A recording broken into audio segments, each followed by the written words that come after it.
A missile is launched. No warning to the people below. No sound they can hear. No signal they can see. But somewhere, a radar detects it. A system activates, a screen lights up, and within seconds, the most advanced military in the world knows something is coming. So the question seems simple. If the United States has some of the most advanced defense systems ever built, why can't it just shoot down every incoming missile? Why not eliminate the threat completely? Because the moment you try to stop everything, you create a problem that's even harder to solve.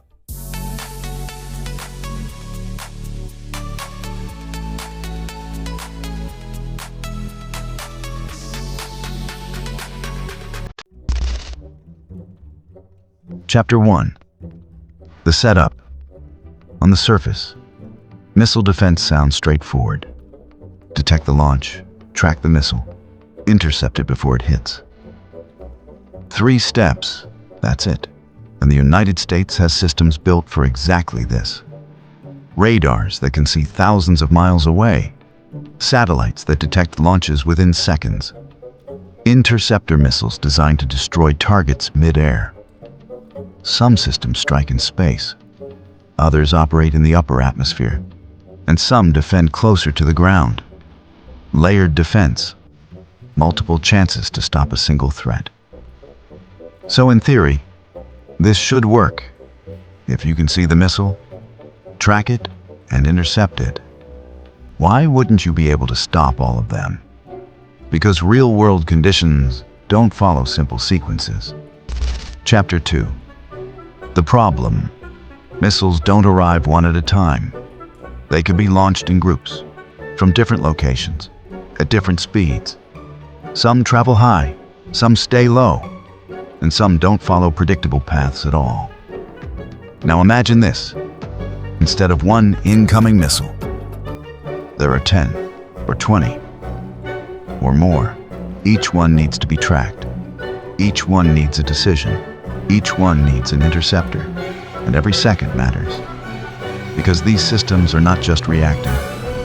They are calculating where the missile is, where it will be, and where to intercept it. But the more targets you introduce, the more complex the system becomes.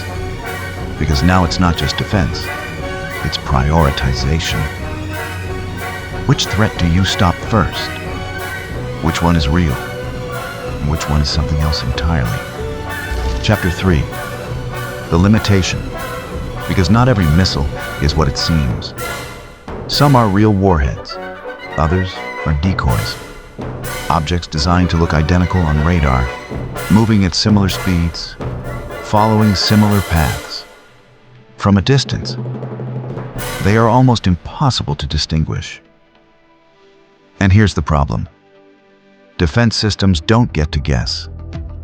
They have to assume every object is a real threat, which means they may launch interceptors at targets that were never dangerous to begin with. Now scale that. One missile with multiple decoys. Suddenly, you're not dealing with one target. You're dealing with many, and each one demands a response. This is where the system begins to stretch. Not because it can't intercept, but because it can't afford to be wrong. Chapter 4. Heat cost problem. There's another layer to this. One that changes everything. The cost. An incoming missile might cost thousands or hundreds of thousands to produce. An interceptor can cost millions. So every time you defend, you are spending more than the attacker. Now imagine a large-scale attack. Dozens of incoming threats, each one requiring multiple interceptors to ensure success. Very quickly, the numbers become unsustainable. This is not just a military problem, it's a mathematical one. Because if the attacker can force you to spend more every single time, they don't need to destroy your defenses. They just need to exhaust them. Chapter 5. The real reason. And this leads to the real reason. Missile defense doesn't fail because it can't work. It fails when it's overwhelmed. This is called saturation. When too many threats arrive at once, the system reaches a limit. Not enough interceptors, not enough time, not enough capacity. Even the most advanced defense has a ceiling. And once that ceiling is reached, some threats will get through. Not because the system is broken, but because it was never designed to handle everything at once. Chapter 6. The strategy. So instead of trying to stop every missile, the strategy changes. It becomes selective, focused, layered. Some systems protect entire regions, others defend specific cities or critical infrastructure. Not everything is defended equally. And that's intentional, because the goal is not perfection, it's risk reduction, limiting damage, protecting key assets, maintaining stability. At the same time, other strategies come into play. Deterrence. The idea that launching an attack would trigger a response too costly to justify. And prevention. Stopping threats before they are ever launched. Because once missiles are in the air, your options become limited. Chapter 7. The bigger implication.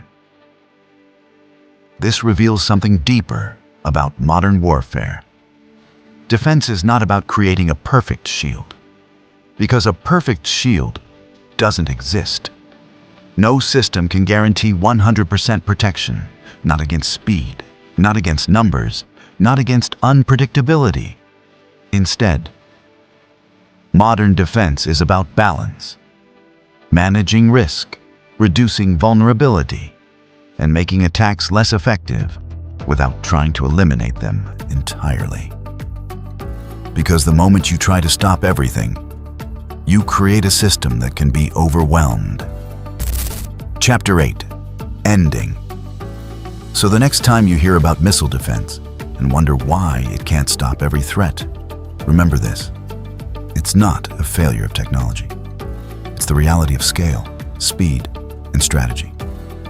Because in modern warfare, the question isn't, can you stop everything? It's, how much can you stop before it's too late? And sometimes, that difference is everything. If you want to understand how modern war really works, not just the weapons, but the logic behind them, subscribe to Dark Atlas. Because what looks like power is often a game of limits.